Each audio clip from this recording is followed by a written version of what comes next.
There's this sense of justice that's inherent in all of us, a desire for what is right. We often feel dissatisfied when we perceive inequality and unfairness, and this is especially true when it comes to wealth. In some parts of the world, people are starving and struggling to survive, while in other parts, people live in abundance and comfort. This disparity raises important questions. How should wealth be created? How should it be distributed? And should it even be governed at all? Throughout our modern history, there has been two primary ideologies that have emerged to address these issues: socialism and free enterprise, or as most know it, capitalism. The idea behind socialism is that the government should own and manage all resources, industries, and services. The government would be the central planner and regulator of every sector. They will control the prices, control the production, and control the labor force within a nation. Under socialism, there's no ownership of private property, including homes. The government will own everything. But in return, socialists believe the government would have the responsibility to provide basic needs like healthcare, education, and housing. Socialists believe the government should have this power as it will do a better job than the free market in promoting equality by bridging the gap between the rich and the poor. Socialism promises equality, but has often resulted in economic stagnation, poverty, and hypocrisy, as there's still a significant gap in the fairness between the elites running it and the common people. So let's take a look at some real-world examples. The Soviet Union and Communist China are the two most studied examples of socialism, as they had very similar histories. Both believed in central government control, state ownership of property, and dictating the workforce. Citizens weren't allowed to own private property such as homes, and the government controlled the labor.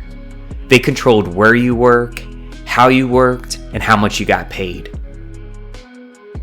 The failures of these systems are evident in industries like farming and steel. Instead of allowing farmers to continue their work, the government relocated many to the steel and other industrial sectors.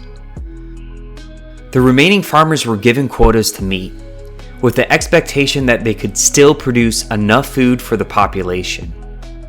However, this plan failed because the farmers had no incentives to work harder or to produce a surplus of crops. They would not be rewarded and paid for their extra work. And on top of that, they didn't even own the land. The government took the land away from the farmers. This resulted in severe famines that led to millions of deaths.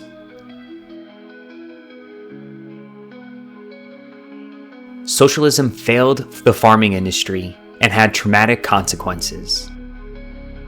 The steel industry had similar issues due to similar reasons: a lack of incentive for workers and an attempt to control the marketplace instead of allowing the free market to control supply and demand.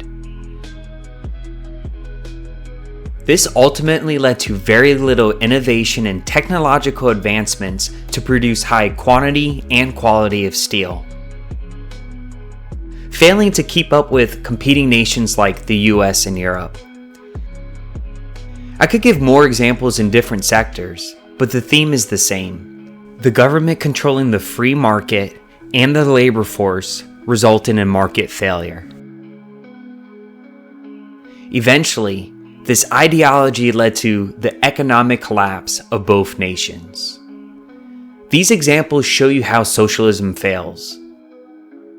A central authority controlling the masses and industries for the sake of quote-unquote equality. And this shouldn't be a surprise, as it goes against God's nature himself. He doesn't micromanage. He does respect free will. He is a God that rewards our efforts, and he does promote private property ownership. In contrast, we could see how free enterprise has prospered many other nations. The United States stands as the most prominent example of capitalism. It's founded on individual freedom and the pursuit of personal success. It has led to exceptional levels of prosperity. In a free market economy, businesses, not the government, drive technological progress and economic growth.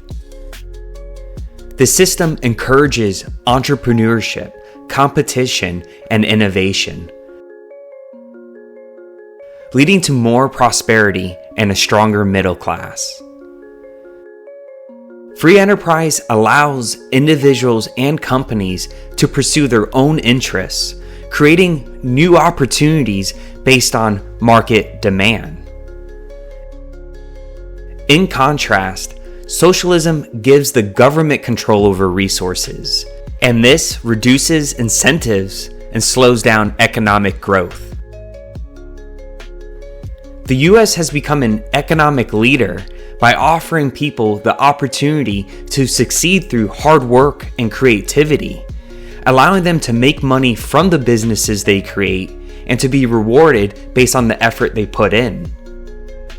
With ownership protected by patents and private property rights. Free enterprise is the reason why people move to the US to pursue business opportunities. The advancements in medicine, technology, transportation, food, and entertainment that society enjoys today are not due to the government's intervention, but due to the free market economy. You simply need to look at Microsoft, Apple, and Tesla as some of the greatest examples. Of course, there are issues that could arise, such as monopolies and corruption, and that's why we need government to a certain extent. But that is it. The government should protect the free market, not control it. It's quite obvious that free market benefit nations when you look at nations that adopted it, such as North versus South Korea, or Japan after World War II. And even China today grew into the second largest economy because it began to adopt free enterprise in certain sectors. Socialism may sound good on paper, but it simply doesn't work. When the government controls production, creativity, and individual freedoms, societies as a whole suffer, and it fails to progress. So the next time someone praises socialism, remember the lessons of history and the principles that support free enterprise. It's not just an economic system, it's one that values dignity, creativity, and the freedom of everyday individuals. God bless and take care.